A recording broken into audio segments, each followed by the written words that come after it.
Back to my channel study talks. I am Arshi. So friends, आज हम बात करेंगे WTO और भारत के जो संबंध हैं कि जो भारत WTO के साथ जुड़ा है तो उससे उसको क्या लाभ हुए हैं, क्या हानि हुई हैं, तो उससे हम बात करेंगे उसकी।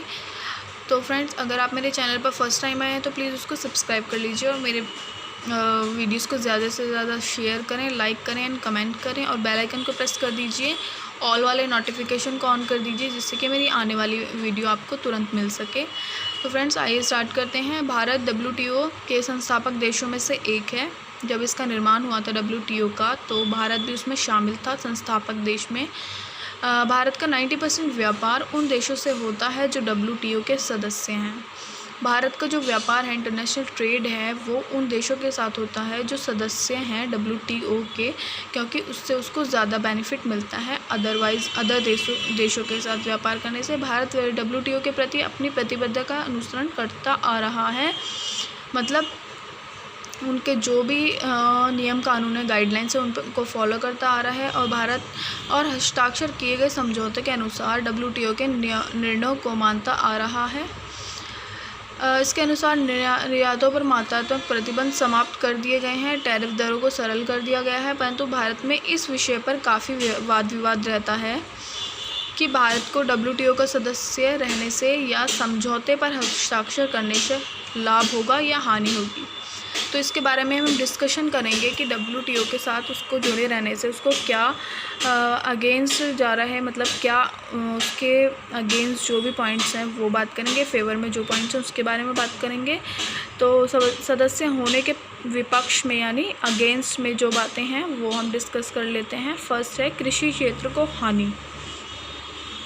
तो जो एग्रीकल्चर से रिलेटेड जो नीतियाँ बनाई थी WTO में, तो उसमें जो महंगे बीजों का मतलब पेटेंट अधिकार दिया गया और बड़ी बड़ी कंपनियों को ये अधिकार दिया गया कि वो छोटे किसानों को बीज उपलब्ध कराएं जो कि बहुत महंगे होते थे। और जो इंडियन एग्रीकल्चर लेबर हैं वो इतनी फाइनेंशियल स्ट्रॉन्ग नहीं है कि वो उनको ख़रीद पाएँ। वो बहुत गरीब लेवल के किसान हैं, तो इसलिए वो उनको नहीं ख़रीद पाते थे। उनका जो फसल है वो नहीं अच्छे से नहीं ग्रो कर पाती थी। आर्थिक सहायता में कमी।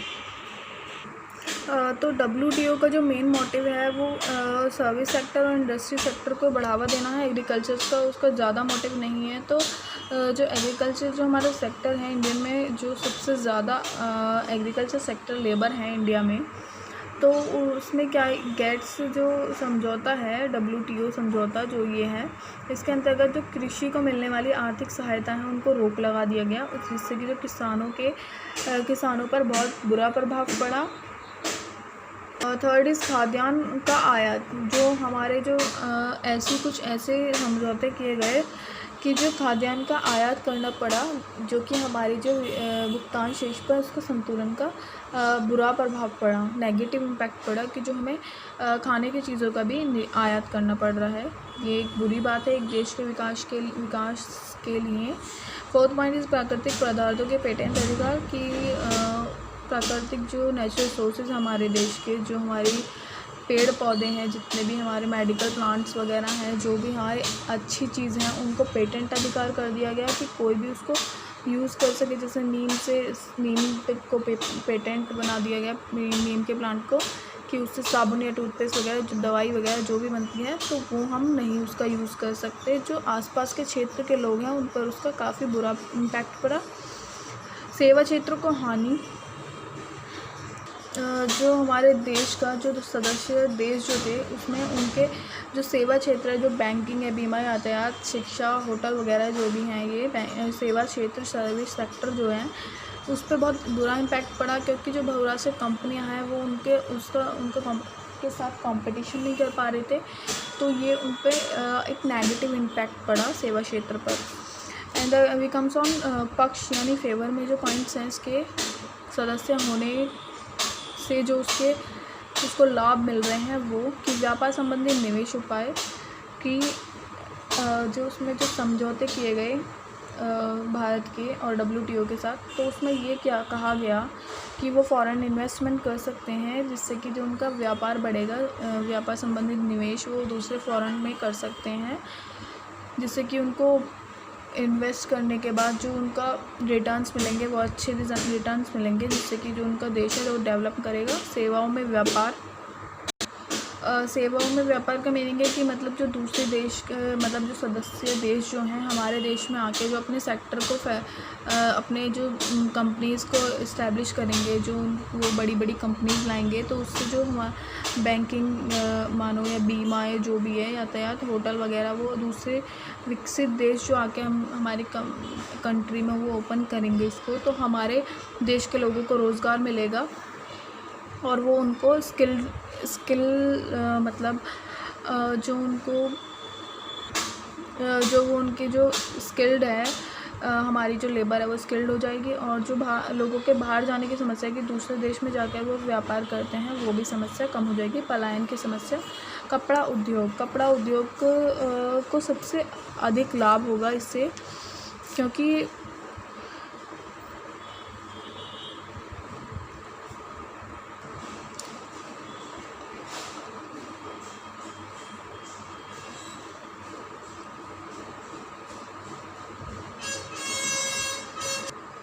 इसमें यह है कि जब हमारा देश आज़ाद हुआ था तो हमारे कपड़े और सिले सिलाई कपड़ों पर जो मतलब हमारे जो इंडिया के जो कपड़ा उद्योग है, क्लॉथ टेक्सटाइल इंडस्ट्री पे काफ़ी सारे प्रतिबंध लागू किए गए थे, और WTO के जो प्रस्ताव यानी जो उन्होंने सम्मेलन किए जो भी, तो उसके अंतर्गत जो कपड़े पे प्रतिबंध लगाए गए थे 10 साल पहले के, उनको सबको समाप्त कर दिया गया, और इससे जो हमारे इंडियन टेक्सटाइल है वो बड़े बड़ी जो कंट्रीज़ हैं, जो विकसित देश हैं, उन तक जाने लगा। तो उससे हमारा जो भुगतान संतुलन है वो बैलेंस में आ गया और अच्छा वर्क करने लगा।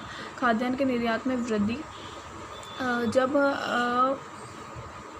WTO के जो सम्मेलन हुए थे उसमें जो एग्रीकल्चर से रिलेटेड